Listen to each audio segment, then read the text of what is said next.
बिस्मिल्लाहिर्रहमानिर्रहीम। अस्सलाम वालेकुम नाजरीन, आप देख रहे हैं हमारा यूट्यूब चैनल तिब्बे अल शफा टीवी। मैं आपका मेज़बान हकीम मोहम्मद ज़मान हैदर। नाजरीन, आज बात होगी कब्ज़ पर। कब्ज़ को उम्मुल मराज भी कहा जाता है, यानी हर बीमारी, हर मर्ज़ की माँ कहा जाता है। ये आज वाला जो नुस्खा है, कब्ज़ जितनी भी पुरानी हो, दैमी कब्ज़ हो, यानी 10 साल पुरानी, 20 साल पुरानी भी कब्ज़ हो, तो इंशाअल्लाह ताला ये दुआ सिर्फ 5 दिन खाने से कब्ज़ से निजात मिल जाएगी।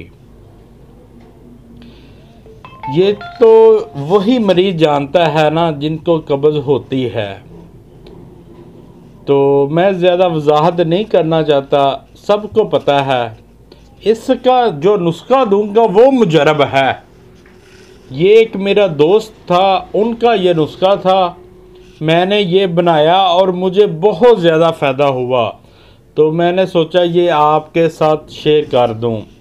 जो मेरे पास है, मैं पहले दिन आपके साथ वादा किया है, अल्हम्दुलिल्लाह मैं आपको ज़रूर दूंगा। बस आप मेरे लिए दुआ किया करें, अल्लाह ताला सेहत तंदुरुस्ती अता फरमाए। तो नुस्खा क्या है, उससे पहले मेरी आपसे रिक्वेस्ट है, जिन दोस्तों ने अभी तक मेरा चैनल सब्सक्राइब नहीं किया वो कर दें, और साथ ही बेल के बटन को भी प्रेस कर दिया करें, ताकि आने वाली हर वीडियो का नोटिफिकेशन आपको मिल सके। ये हुक्मा कराम के लिए भी एक नायाब किस्म का नुस्खा साबित होगा। क्या लेना है? गुलकंद 100 ग्राम, हरीड जलाबा 25 ग्राम, सना मक्की साफ शुदा, डंडियाँ बीच से निकाल दें, वो भी 25 ग्राम, मरच स्याह 6 ग्राम, सूंड यानी जंजबील 6 ग्राम, कचूर 6 ग्राम और गंधक आंवला सार 10 ग्राम। ये अज्जा हैं, बहुत सस्ते तरीन अज्जा हैं।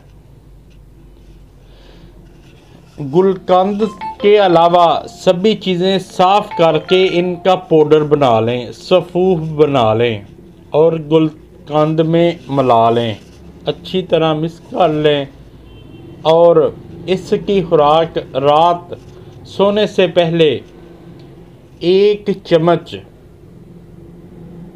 या फिर आधा चम्मच नीम गर्म पानी के साथ या फिर दूध के साथ इस्तेमाल करें। इंशाल्लाह सुबह को पेट साफ हो जाएगा और कब्ज़ से निजात मिल जाएगी। वीडियो को ज़्यादा से ज़्यादा शेयर किया करें, ताकि इस सदका जारिया में आप भी हिस्सा डाल सकें, और शायद यही हमारे लिए ज़रिया निजात बन सके। अस्सलामु अलैकुम।